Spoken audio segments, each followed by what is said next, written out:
Sorry that that video quit out right as we were about to build that environment. The idea here is that we're creating a name for the environment that you'll remember. Go ahead and describe it if you like. Go next step. These are important specifics. We're going to launch a new ECT environment. We're going to use the smallest possible server. That means one CPU with a single gigabyte of RAM. It's dramatically smaller than machines you're using. We're going to use the Ubuntu server for its software set. The rest you can ignore. We'll go next step. This will kind of run through your configuration, create the environment. It'll take a few minutes to spin up a new Linux server instance behind the scenes to which we'll get a direct command line access. And so we'll just kind of pause the video until it's ready, and I'll bring it back in a minute.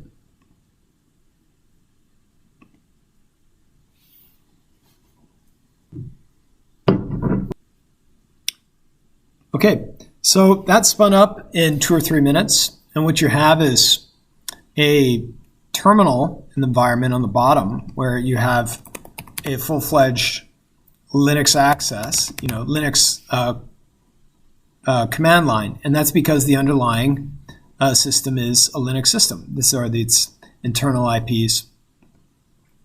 Currently, it's separated from the internet, so if we were to request one of these IPs within our browser, we wouldn't reach it because its firewall rules don't allow it to connect to the outside environment just yet.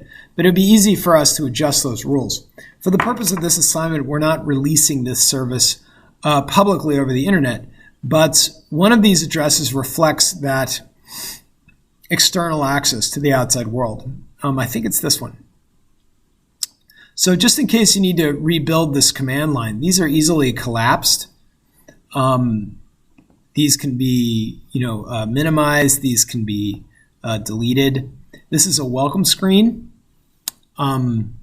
So it's allowing us to upload files, which we're going to do in our next lecture. Just so that you know, none of this is particularly precious. We can create a new configuration where there is a multitude of panes, and then we can probably begin to subtract them. You can go right here and say open a new terminal here, and you'll notice this is the path right underneath that file system. So if we were to create a folder here, this will appear, and we can go ahead and edit this. And I will press Control S to save it, and you'll notice that goes from green, and now that's, so anytime we have characters there, it goes unsaved. If I go Control S, we'll save it. You can also go save and then save as. So you have the equivalent of a local file system. So just to prove that's been done, so you have the kind of a little operating system here for you to use. I wanted to bring you this far just because in the next steps inside of our lab, we're going to do a series of steps, and I believe we're back here on page 5, where the next step we're going to do each of these in our next video. And what these entail are upgrading the operating system with new software packages. So I just want to confirm for you where we are right now, and if you're seeing something like this, that's very good. I want to just collapse this one and go back to our dashboard just so that you have a few debugging capabilities. The default data center where they set us up is one of the cheapest, most economical data centers in Oregon. If you have difficulty making an environment, just switch to a different environment. This occasionally happens, and just create your environment from the Ohio. An additional place to try is North Virginia. It's just the same. It's a duplicate data center, and you can create an environment there. Don't do it unless you have difficulty creating it there in Oregon. And just keep a note of which which data center you end up creating something in. North California involves the exact same process. I think North California is at least twice the expense. Now, the system that you're going to do with me will involve no expense. That is, if you have a new account, this will be virtually free.